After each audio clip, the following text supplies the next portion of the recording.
Okay, Leslie, I wanted to ask you a little bit about how Bedrock Books started and how the reading group started and how the whole project got started. So how did you come here today and how did it all get started, Leslie? Right, well, I think it was about a couple of years ago, I got asked to start a project it's actually called another name, a strange Japanese name called the Kifubon Project. And this is a global project, it's become global, and it's a beautiful project. And basically, all it means is that books are donated to worthy causes, to people in need. In Japan, for instance, they've given books to all the schools in Hiroshima. And the idea is that, those books are donated by people who'd like to pay for those books, and then those books are given away. And there's a second kind of thread, if you like, to that project, which is that it's hope that the books can positively influence people, that, it helps them to look at their strengths and inner capabilities. So I got involved in that project, and then we sent the books to all the prison libraries. It was Premarat's book, Splitting the Arrow, but as I will say probably more than once, it could be other books by other authors, but we sent that book to the prisons, and one prison librarian absolutely loved the book. So after a dialogue, we agreed that we'd run a reading group in that prison. And that reading group, was then done.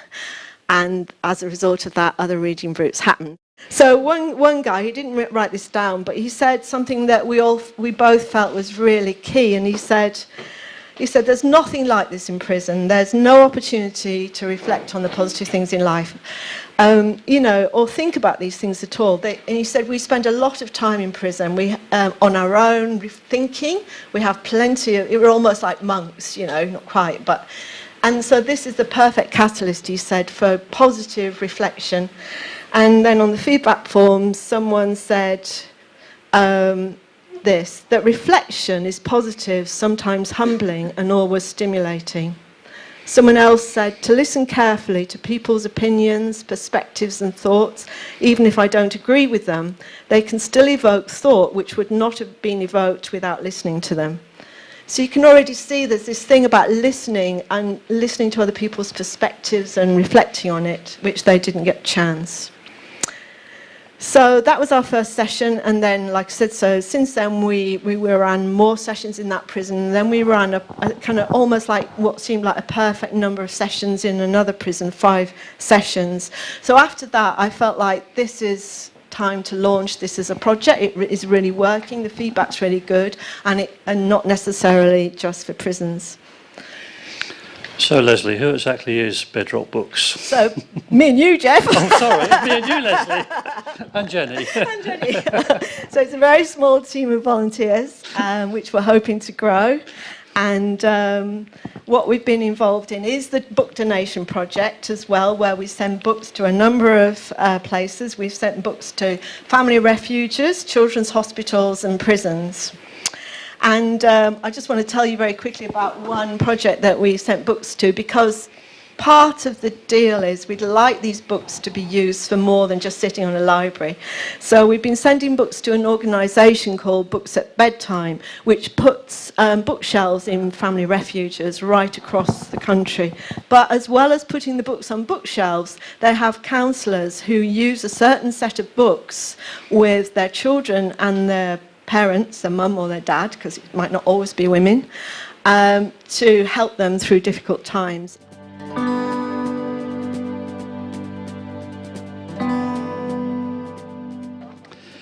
There was a man who loved to raise parrots. One day he decided he would raise the most learned parrots. So he bought 2 parrot eggs. He kept them in a warm place and they hatched into chicks. And as he took care of them, he began to teach each of them everything that he knew. He taught them science and history and played music for them.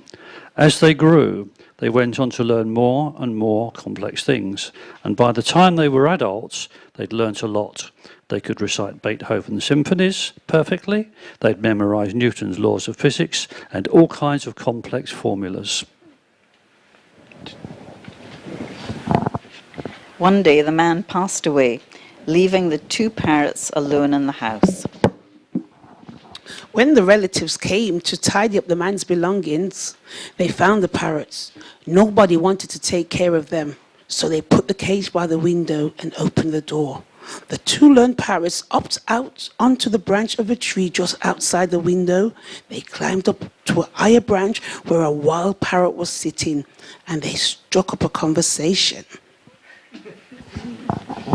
We are very learned parrots. We know about science, literature, and music, they said. The wild parrot was clearly impressed, so they continued to show off their talents, reciting poems and formulas. As this continued, the wild parrot began to look at the learned parrots with awe. They had learnt so much while he knew so little. While the learned parrots were reciting a symphony, out of the corner of his eyes, the wild parrot noticed a cat at the bottom of the tree. It had seen them and was starting to climb up the trunk. The wild parrot asked the two learned parrots, "Do you know how to fly?" Of course we do. The air pressure below the wing is greater than the pressure above. This allows us to fly, they said. No, not the theory. I mean, can you actually fly? Said the wild parrot. No, but we know so much. Surely not knowing that one little thing doesn't matter, replied the two parrots. The wild parrot stretched out his wings and took off from the branch. As he did, he said to the two learned parrots, "You really are learned, but the one thing you really need to know, you don't know. Good luck." Thank you. Remember when you were learning to ride a bicycle?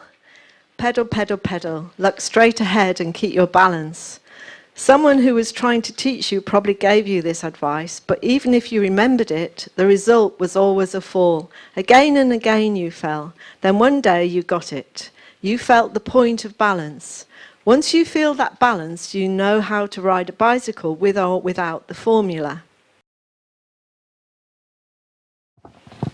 The story of the parrots and the example of the bicycle show the difference between academic information and practical knowledge. In the age we live in, information abounds. More people have graduated from universities than ever before, yet this has not helped us solve the global issues we face.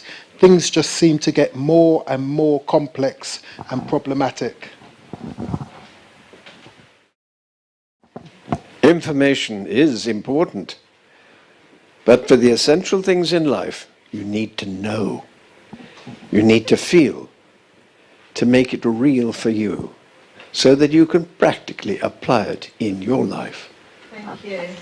Thank you very much. You read so well.